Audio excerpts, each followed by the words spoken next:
So, learners, today we will learn about the character sketch of Dunstan Cass.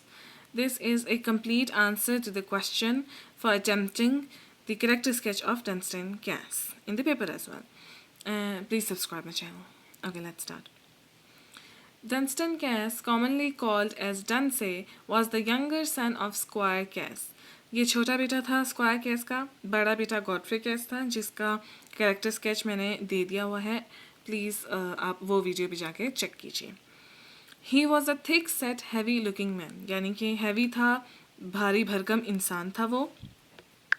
और उसकी nature किस किस्म की थी? He was a drunken, rich, spoiled, careless person. बहुत ही बिगड़ा हुआ अमीर ज़्यादा था.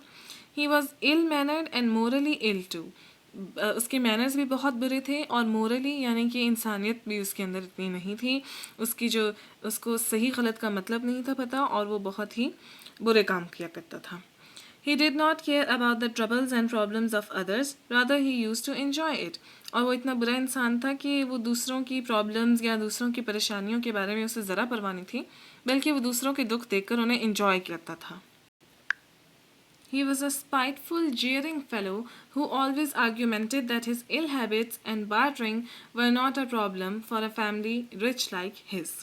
वो बहुत ही बुरा इंसान था जो दूसरों का मजाक उड़ाता था, उनको मॉकिंग किया करता था और इस बात पे वो करता था कि उसकी जो इल हैबिट्स हैं या जो भी वो घपला वगैरह करता है अपने कामों में या अपनी फाइनेंशियल चीज़ों में करप्शन जो करता है, वो उसकी जो फैमिली है उसके लिए कुछ भी नुकसानदेह नहीं बात, क्योंकि उसकी फैमिली बहुत रिच है और उनको इससे कोई प्रॉब्लम नहीं होती है.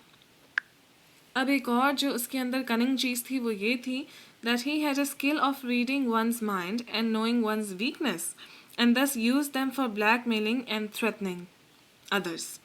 उसके क्या था, उसके पास एक टैलेंट था या स्किल था कि वो अगले का दिमाग पढ़ लेता था, या मतलब वो जान लेता था कि अगला इंसान कैसा है और उसकी वीकनेसेस किस किस्म की हैं और उन्हीं कैरेक्टर की वीकनेसेस को वो यूज़ करके उस इंसान को ब्लैकमेल किया करता था या थ्रेटन किया करता था. Preferably on emotional grounds, emotional वजूहात पर, इन बेसिस पर वो दूसरों को ज़्यादातर थ्रेटन किया करता था और ब्लैकमेल करता था. He was good at pumping others' angry feelings by using teasing tone. दूसरों को गुस्सा चढ़ा देता था आसानी से वो teasing लहजा अपना यूज़ करके. He could make a person do or say something he wanted that person to urge for. और एक और उसकी क्या थी कनिंग बात उसमें कि वो अगले इंसान को कुछ ऐसा उगलवा सकता था या करवा सकता था जो कि गुस्सा दिलाकर या किसी भी तरीके से कि वो खुद जो उससे करवाना चाहता था, जो उस अगले इंसान को नुकसान पहुंचा देता था. He had no emotional attachment to anyone, as selling wildfire was an ordinary thing for him, which was in contrast an emotional disturbing matter for Godfrey. Godfrey का जो उसका बड़ा भाई है उसका एक घोड़ा था वाइल्ड जिसका नाम था. उसको उनकी फाइनेंशियल वजह से उन्हें कुछ ज़रूरत पड़ गई कि उन्हें वो घोड़ा वाइल्ड बेचना पड़ा, तो जिसकी वजह से गॉडफ्रे जो है वो अपने इस घोड़े से बहुत अटैच था और ये उसके लिए एक डिस्टर्बिंग मैटर था कि उन्हें अपना वो घोड़ा सेल करना पड़ा है, जबकि डनसे को इस बात से कोई फ़र्क नहीं पड़ता था क्योंकि he had no emotional attachment to anyone. In Godfrey's view he was made to hurt others. Godfrey उसे वैसे ही इस नज़र से जानता था और देखता था कि ये दूसरों को हर्ट करता है और ये पैदा ही दूसरों को हर्ट करने के लिए हुआ है, यानी कि वो भी अपने भाई से बहुत परेशान था. He was more considered about immediate annoyances rather than remote consequences. यानी कि उसे जो immediate चीज़ें थीं जो कि प्लेजर्स थे उनका ज़्यादा होता था फ़िक्र या उनके बारे में वो ज़्यादा कंसिडर्ड होता था, जबकि उसके नताइज क्या निकलेंगे उसे इनकी परवाह ज़रा नहीं होती थी. As he was not worried about Wildfire's death, rather considered himself lucky by not getting witnessed by anyone in his pitiable and shameful condition.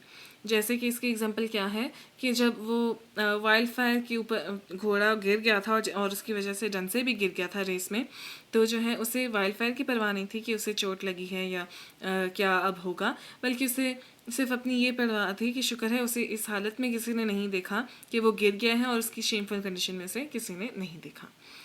He was a little naughty too and had no manner of speaking, especially when talking about Godfrey's relation to Lancy Lammeter. और Molly फेरन, यानी कि उसे जो है बोलने की भी तमीज़ नहीं थी, और जब वो गॉडफ्रे से उसके किसी रिलेशनशिप की बात करता था, चाहे वो नैन्सी के साथ हो या मॉली फेरन के साथ हो, तो बहुत ही बदतमीज़ी से बात किया करता था. He also wanted to overpower others by using actions too, like taking a whip and beating its butt end on his palm.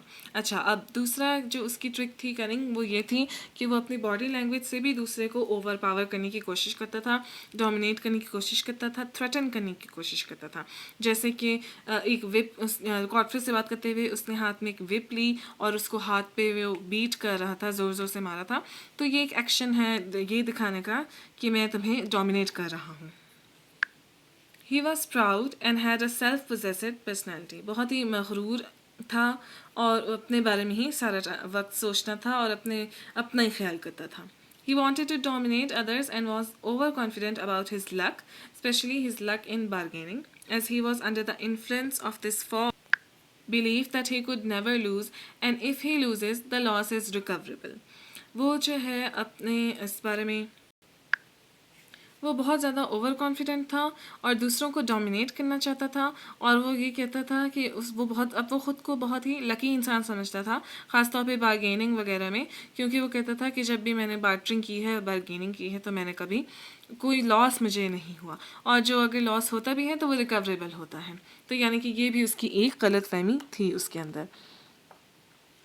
He had a dull mind that he was really able to retain an impression of inference that flatters a desire, that the notion starting the inference was problematic. वो बहुत ही कुंद जहन इंसान था कि उसे ये समझ नहीं आती थी कि वो जो एक आइडिया जो उसके दिमाग में आया है और जिसकी वजह से उसने कोई कदम उठाया है, तो जो अगर वो उसके जहन को अच्छा लग रहा है और वो उसे खुशी दे रहा है, बेशक वो गलत भी है, तो वो करेगा और उसे सही मानेगा, और वो ये नहीं देखेगा कि वो कितना प्रॉब्लमेटिक उसके लिए बाद में साबित होगा. The same thought he acted upon while stealing miners' money, leading him towards destruction. इसी एक गलत आइडिया पर या अपनी इस सोच पर उसने एक्ट अपॉन किया जब वो साइरस माइनर का मनी चुराने जा रहा था, क्योंकि उसको वो आइडिया अच्छा लगा. उसने उसके बारे में जो नताइज उसके निकलेंगे वो नहीं सोचा, and he acted upon it. This false assumption was the main cause of his ill fate, leading him to tragic death. यही जो उसने गलत फहमी उसके दिमाग में थी, यही मेन कॉज थी उसकी बदनसीबी की, जिसकी वजह से उसकी मौत हुई और वो वहाँ क्वारी में गिर गया उस मनी के साथ और वहाँ पे मर गया. So this was the character sketch of Dunstan Gas. Hope you liked the video. Give it a thumbs up, share it, and subscribe my channel. Do subscribe. Like seriously, subscribe.